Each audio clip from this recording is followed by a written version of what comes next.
पलूस तालुका संविधान जनजागृती अभियान समितीच्या वतीनं शासकीय कार्यालयामध्ये संविधान दिन साजरा करण्याची मागणी करण्यात आली आहे। भारतीय संविधान या दिनाचं महत्त्व लक्षात घेऊन तो सर्वत्र साजरा व्हायला हवा। त्याचबरोबर पलूस तालुका संविधान जनजागृती अभियान समितीच्या वतीनं शासकीय कार्यालयात संविधान दिन साजरा करण्याची मागणी करण्यात आली आहे। या मागणीचं निवेदन पलूस तहसीलदार कार्यालयामध्ये देण्यात आलं। यामध्ये संविधान दिनानिमित्त विविध उपक्रम घेण्याची मागणी समितीच्या वतीनं करण्यात आली आहे। या संविधान जनजागृती अभियान समितीचे अध्यक्ष व्ही.वाय. पाटील, मारुती शिरतोडे, प्राचार्य तानाजीराव चव्हाण तसेच सर्व सदस्यांच्या वतीनं हे निवेदन देण्यात आलं।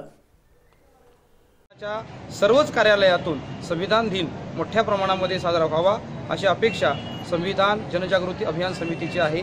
या दृष्टीनं आम्ही सर्वच तालुक्यामध्ये सर्व जे शासनाचे अधिकारी आहेत त्यांना भेटून आम्ही निवेदन देणार आहोत। त्याचा पहिला टप्पा आज आम्ही पलूस कडेगावचे प्रांत यांना निवेदन देऊन पूर्ण केलेलं आहे।